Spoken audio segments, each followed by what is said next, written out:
तो मैंने आपको प्रतिरोध, प्रतिरोधकता,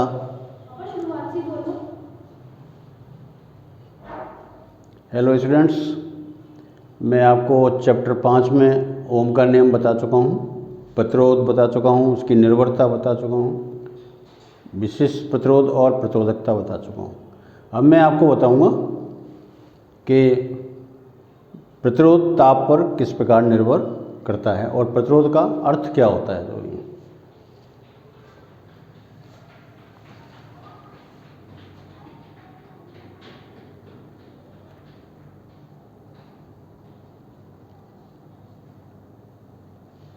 प्रतिरोध,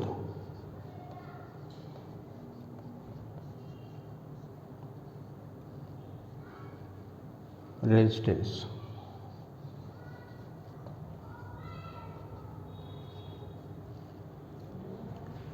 प्रतिरोध का अर्थ होता है कि जब चालक में विद्युत धारा प्रवाहित करते हैं तो मुक्त इलेक्ट्रॉन के मार्ग में जो बाधा पैदा उत्पन्न होती है उसे ही हम प्रतिरोध कहते हैं।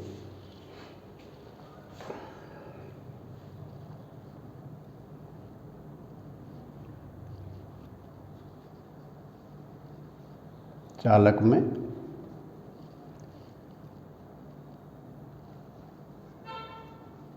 मुक्त इलेक्ट्रॉन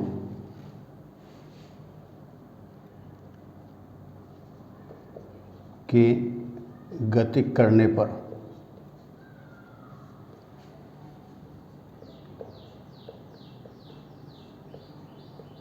मार्ग में उत्पन्न बाधा या रुकावट को प्रतिरोध कहते हैं। चालक में मुक्त इलेक्ट्रॉन के गति करने पर मार्ग में उत्पन्न बाधा या रुकावट को प्रतिरोध कहते हैं। Any kind of obstacle or hindrance produced in the path of the moving electron in the conductor is called the resistance। तो इसमें बाधा कौन डालते हैं ये जानना आवश्यक है। तो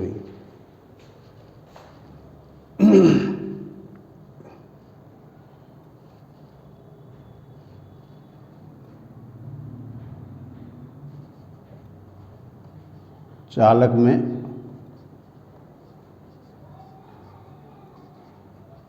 परमाणु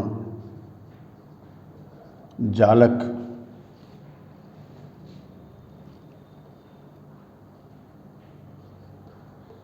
से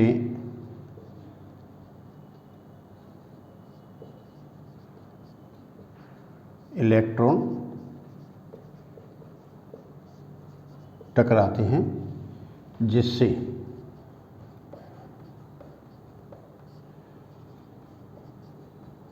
ऊर्जा हानि होती है।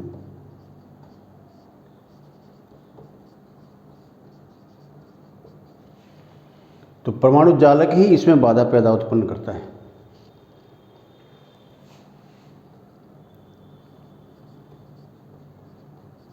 परमाणु जालक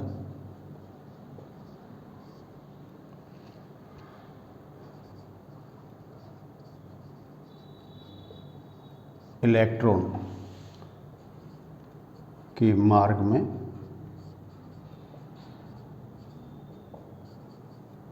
बाधा उत्पन्न करता है।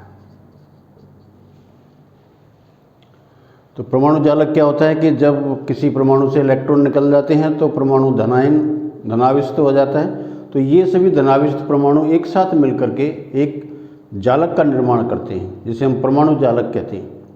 तो ये जो धनायन होते हैं वो सभी इलेक्ट्रॉन को अपनी ओर आकर्षित करते हैं जिसके कारण इसे आकर्षण बल का अनुभव करना पड़ता है। तो इस आकर्षण बल को ओवरकम करने के लिए यानी कि इसको भी क्रॉस करने के लिए इसको कुछ ऊर्जा व्यय करनी होती है और जो ऊर्जा जितनी ऊर्जा व्यय होती है वो उसके कारण जो चालक में एक ऊष्मा ऊर्जा पैदा हो जाती है और इससे इलेक्ट्रॉन की ऊर्जा की हानि होती है। तो परमाणु चालक जो होता है वो इलेक्ट्रॉन के मार्ग में बाधा उत्पन्न करता है और इसी बाधा को हम प्रतिरोध कहते हैं। अब इलेक्ट्रॉन जितनी तेज़ी से गति करते हैं, इसमें इलेक्ट्रॉन की जालक से टकराने की गति उतनी ही तेज़ हो जाती है, जिससे कि और ज़्यादा ऊर्जा का ह्रास होता है, तो इसका प्रतिरोध और ज़्यादा बढ़ जाता है। जितनी अधिक ऊर्जा की हानि होगी, प्रतिरोध उतना ही अधिक होगा इसके अंदर। तो ये है कि प्रतिरोध क्या होता है। चलिए अब मैं आपको बता रहा हूँ प्रतिरोध की ताप पर निर्भरता।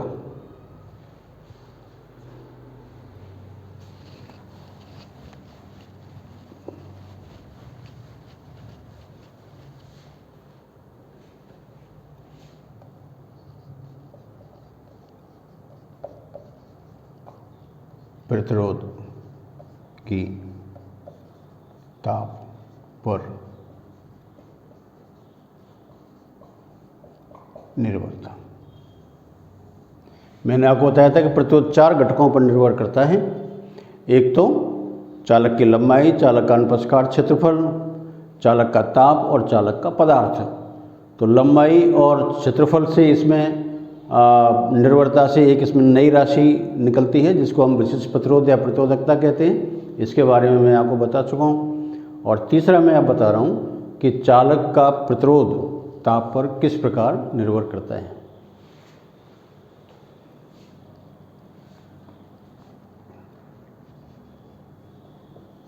चालक का ताप बढ़ाने पर उसका प्रतिरोध बढ़ता है।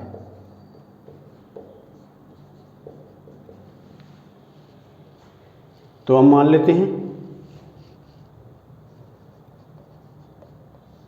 माना T1 डिग्री सेंटीग्रेड ताप पर चालक का प्रतिरोध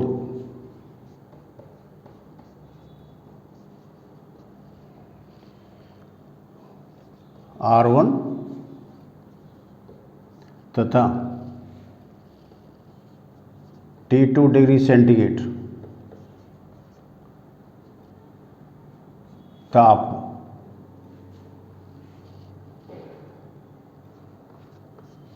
पर चालक का प्रतिरोध R2 होता है। तो ताप वृद्धि कितनी होगी इसमें? ताप वृद्धि delta T equal to T2 minus T1। तो ये इस तरीके से है।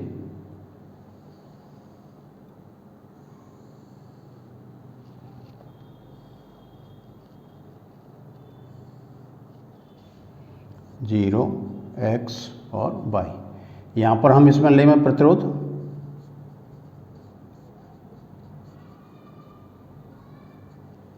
और यहाँ लेंगे ताप। तो ये इस तरीके से,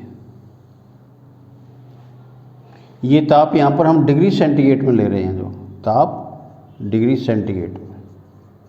तो ये इसका 0 डिग्री सेंटीग्रेड ताप है। तो ये तो यहाँ मान लेते हैं कि इसका जो प्रतिरोध होता है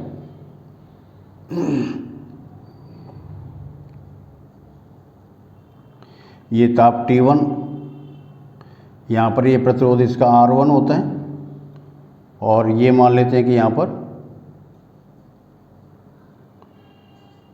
ताप T1 और ये ताप T2, और यहाँ पर इसका ये प्रतिरोध है वो R2 होता है।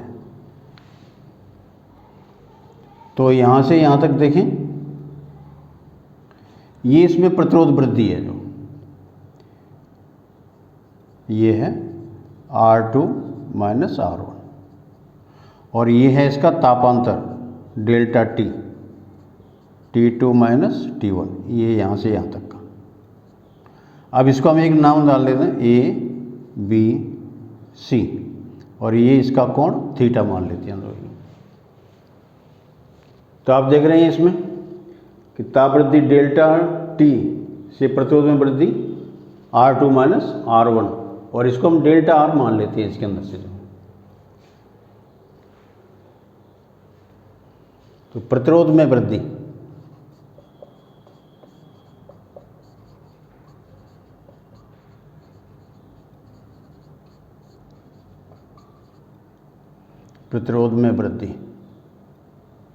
Equal to R2 minus R1।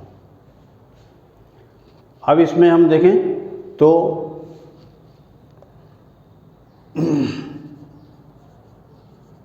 चालक के प्रतिरोध में वृद्धि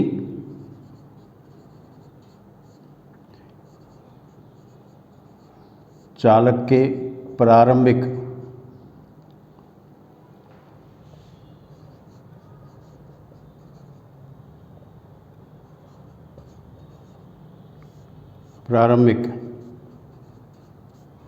प्रतिरोध तथा ताप वृद्धि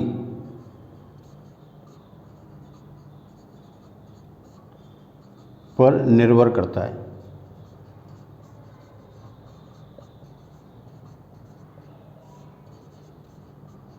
इसका अर्थ क्या है कि R2 माइनस R1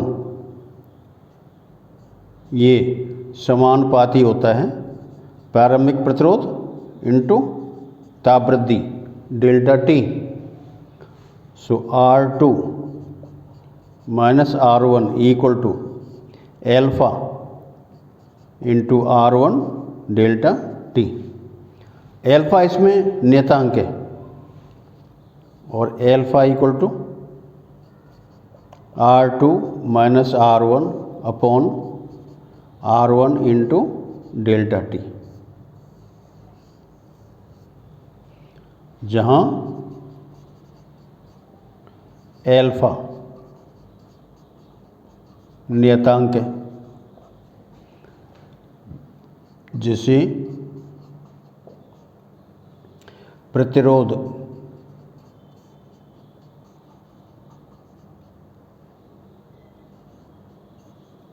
ताप गुणांक कहते हैं।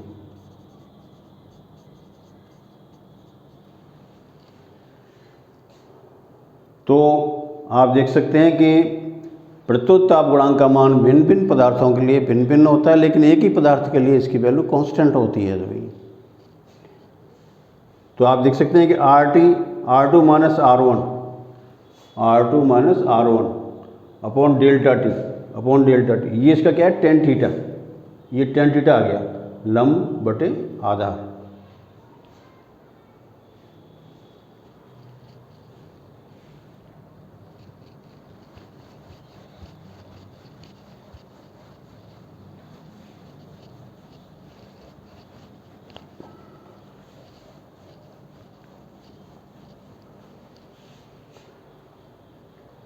तो एल्फा की इसमें परिभाषा कर सकते हैं, यदि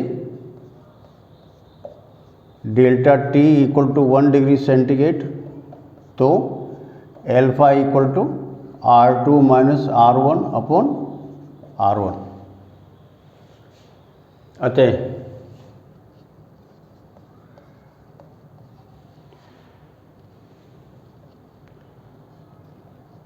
एक डिग्री सेंटीग्रेड ताप वृद्धि से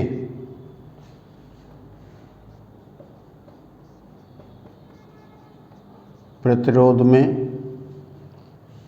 वृद्धि तथा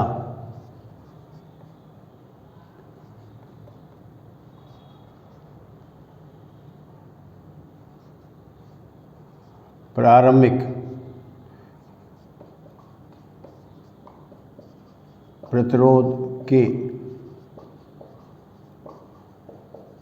अनुपात को प्रतिरोध ताप गुणांक। तो बोर्ड में क्वेश्चन पूछा जाता है प्रतिरोध ताप गुणांक की परिभाषा बताओ। तो आपको यहाँ से 1 डिग्री सेंटीग्रेड ताप वृद्धि से प्रतिरोध में वृद्धि तथा प्रारंभिक प्रतिरोध के अनुपात को प्रतिरोध ताप गुणांक कहते हैं।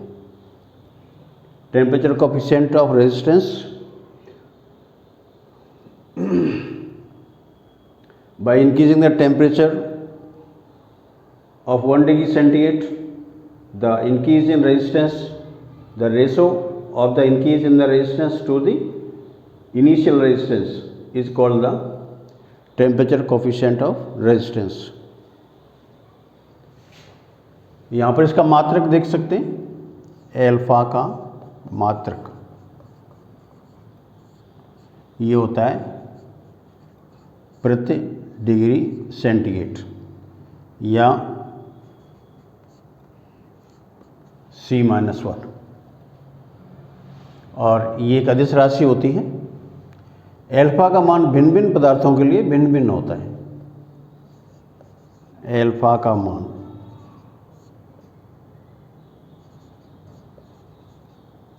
भिन्न भिन्न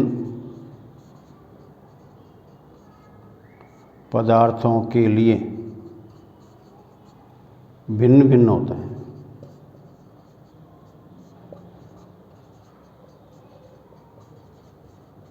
यानी कि पदार्थ की कैटेसिटी क्या है तो वही, तो एक ही पदार्थ के लिए इसकी वैल्यू कांस्टेंट होती है, लेकिन भिन्न भिन्न पदार्थों के लिए भिन्न भिन्न होती है।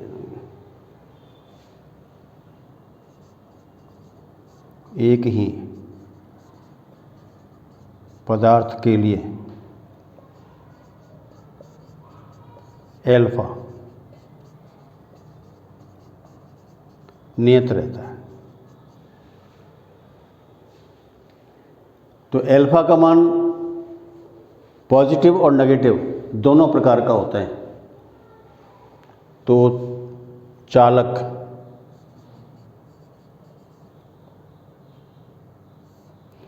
अब चालकों में धातुएं, मिश्र धातुएं सभी आती हैं, तो ये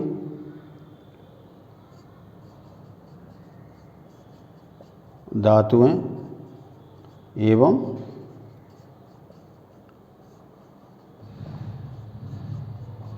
मिश्र धातु। तो चालक के लिए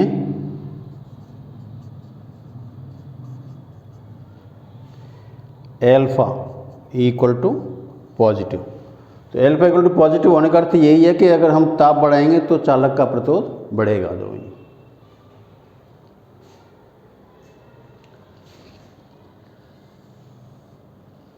अर्धचालक,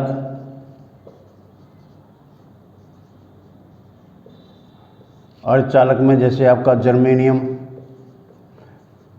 सिलिकॉन,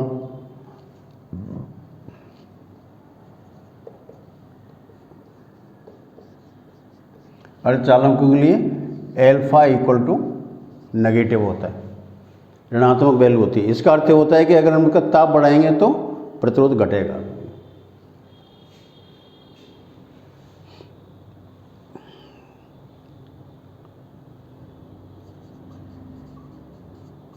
अर्थात ताप बढ़ाने पर प्रतिरोध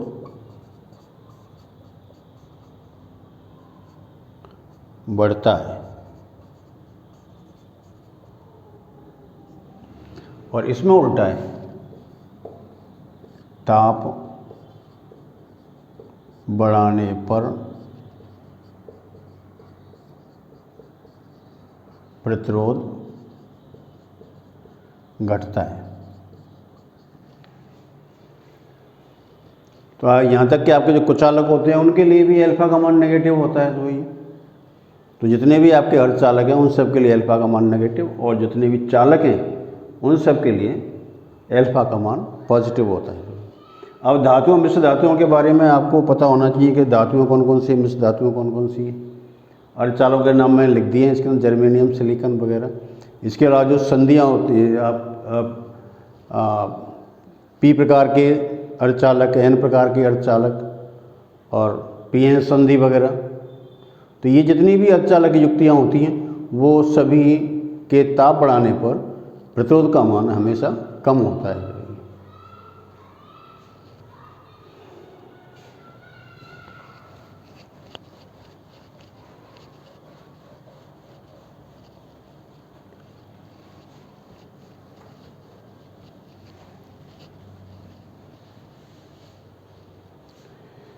एक बात ये भी ध्यान रखने की है कि 0 डिग्री सेंटीग्रेड पर किसी भी चालक का प्रतिरोध शून्य नहीं होता है। तो अब हम इसमें देखेंगे अति चालकता।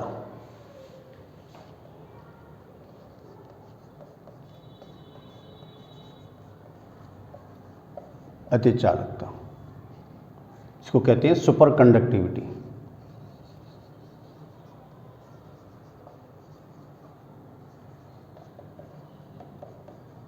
Super conductivity. तो ये हम सामान्यतः जानते हैं कि जब ताप बढ़ाया जाता है तो चालकों का प्रतिरोध बढ़ता है। अब इसको उल्टा कर दें, अगर ताप घटाएंगे तो चालकों का प्रतिरोध घटेगा। तो अति चालकता के जो खोजकर्ता थे, इनके खोजकर्ता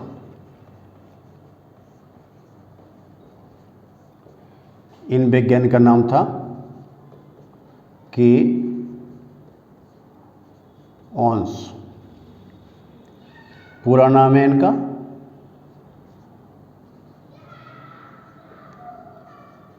क्रैमर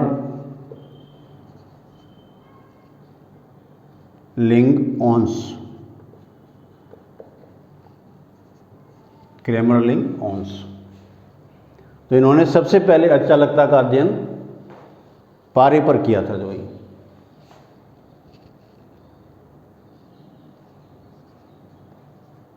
पदार्थ पारा, मरकरी। तो उन्होंने देखा कि जब पारे का ताप लगातार कम किया जाता है तो इसका जो प्रतिरोध होता है वो घटता जाता है, और लगातार अगर कम करते जाएं तो एक स्थिति ऐसी आ जाती है जबकि पारे का प्रतिरोध शून्य हो जाता है, और ये एक विशेष ताप पर ही शून्य होता है। जब प्रतिरोध शून्य हो जाता है तो इसकी चालकता अनंत हो जाती है। जो ये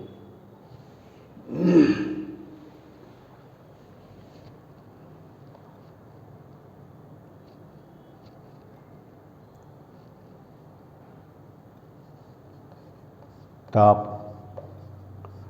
कम करने पर चालक का प्रतिरोध घटता है।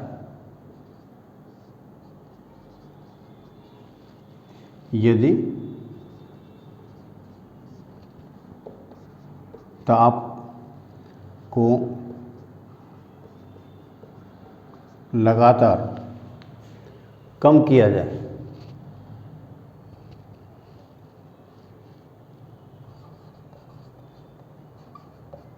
लगातार घटाया जाए तो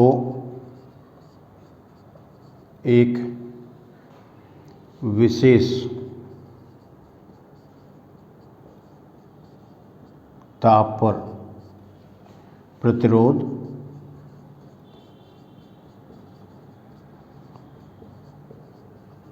शून्य हो जाता है।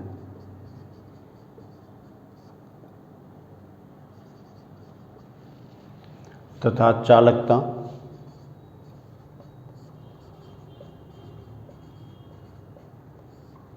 अनंत हो जाती है।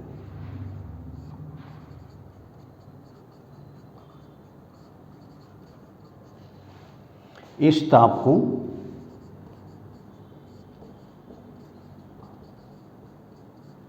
क्रांतिक ताप कहते हैं।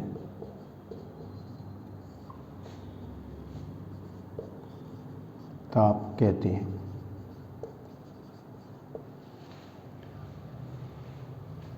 तथा चालक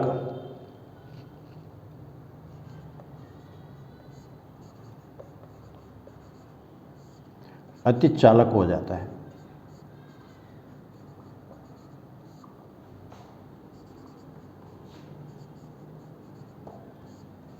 अति चालक हो जाता है। इस घटना को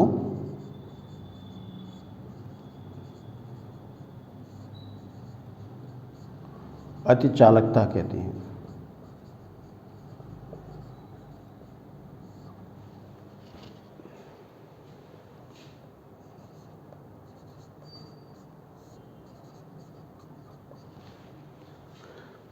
ताप कम करने पर चालक का प्रतिरोध घटता है।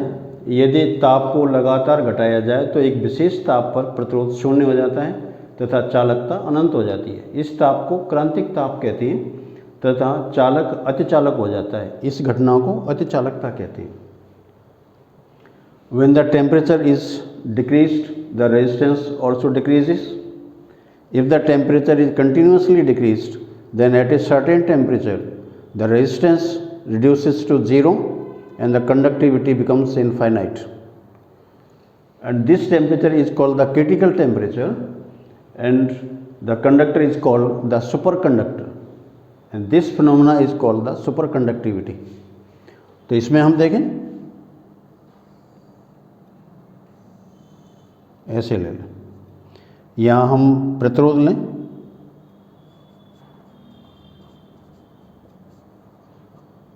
प्रतिरोध, और यहाँ ले लें ताप,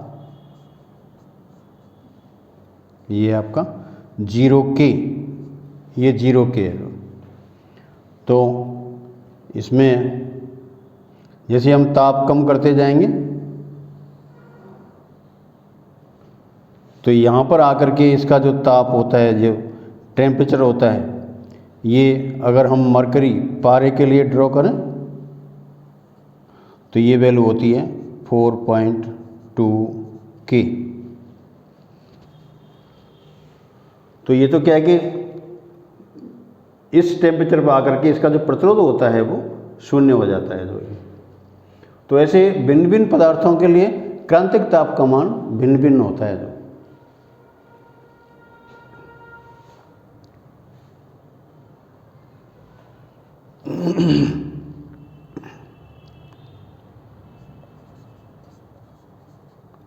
भिन्न भिन्न अतिचालकों का क्रांतिक ताप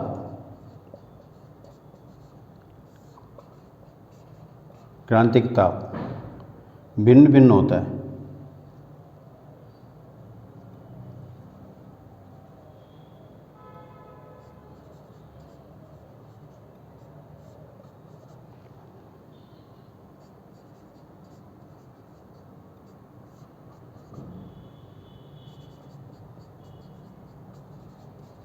भिन्न भिन्न होता है।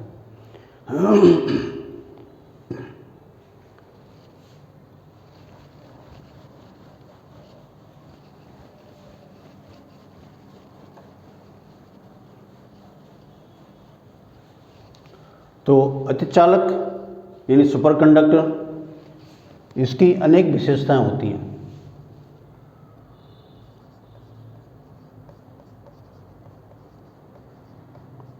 अतिचालकों की विशेषताएं,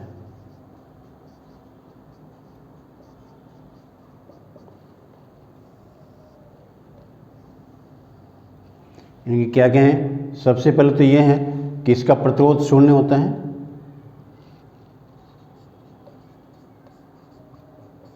प्रतिरोध शून्य तथा चालकता अनंत होती है। नंबर 2, चालक में अतिचालक में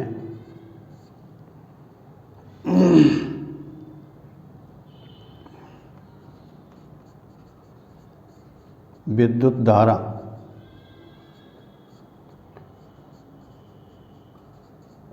प्रवाहित कर विद्युत स्रोत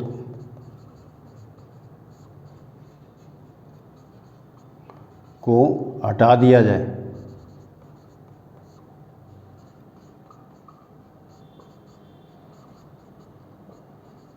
तो भी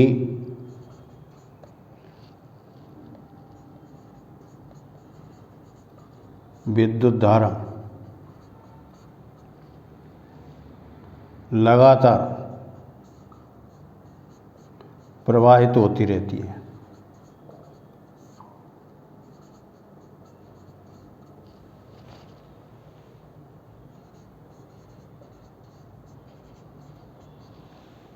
यानी अगर आपने एक बार उसमें करंट फ्लो कर दी और स्विच ऑफ कर दिया तो करंट उसमें बंद नहीं होगी, उस चालक में करंट जो है वो लगातार फ्लो होती रहेगी। जो है नंबर 3,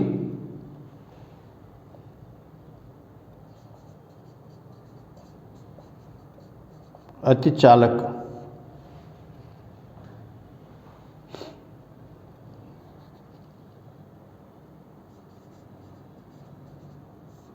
पूर्णतः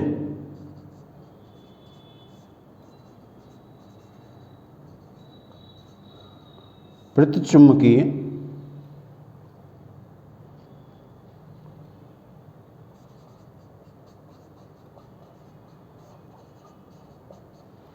हो जाता है, यानी पैरामैग्नेटिक।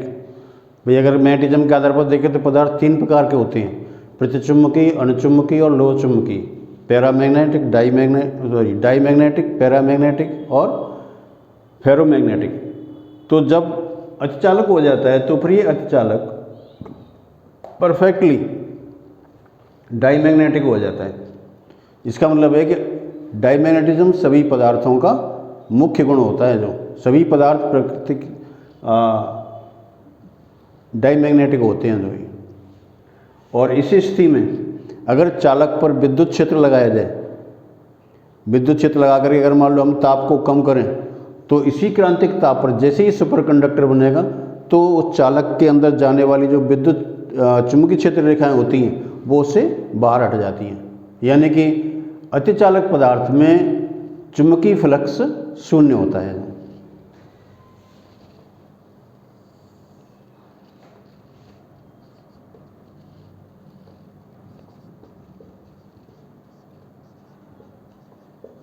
अतिचालक पदार्थ में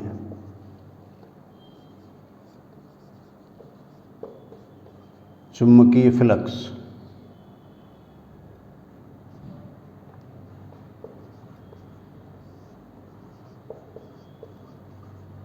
शून्य होता है।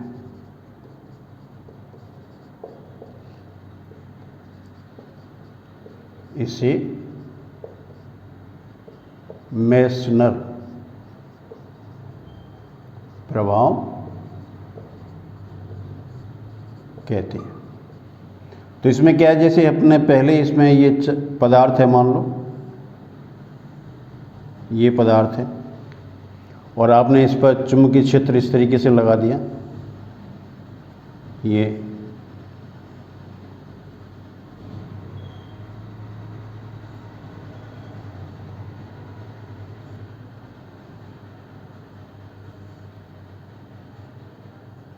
मान लिया चुंबकीय क्षेत्र होता है।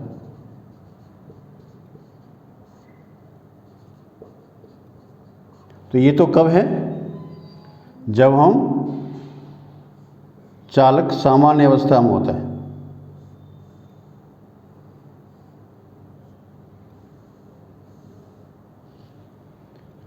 चालक की सामान्य अवस्था में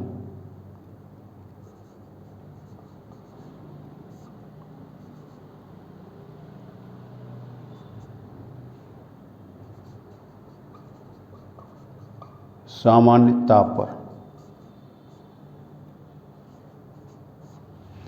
तो ये चुंबकीय क्षेत्र रेखाएं इससे पास हो रही हैं, लेकिन जैसे ये अतिचालक बनेगा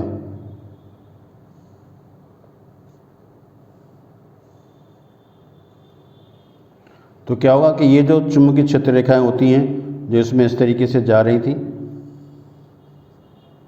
तो जैसे ये बल रेखा है तो ये यहाँ से ऐसे हट करके यूँ जाएगी। ये चुंबकीय क्षेत्र रेखा है तो यहाँ से हट करके ऐसे जाएगी। ये चुंबकीय क्षेत्र रेखा है तो यहाँ से हटकर ऐसे जाएगी, इस तरीके से। तो ये चुंबकीय क्षेत्र, तो ये जो पदार्थ है जो यहाँ पर रखा हुआ है, ये पदार्थ, ये अतिचालक पदार्थ है। इसमें जो ये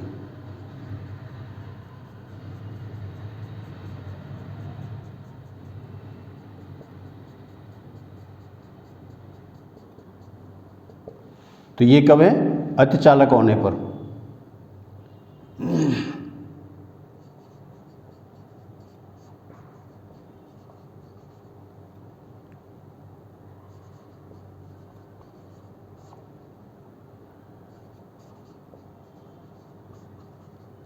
अतिचालक पदार्थ। तो जैसे ही चालक अतिचालक बनेगा तो चुंबकीय क्षेत्र रेखाएं जो होती हैं वो इसके अंदर से पास नहीं होती, बल्कि इसे मुड़ करके और बाहर की ओर से ये निकल जाती हैं।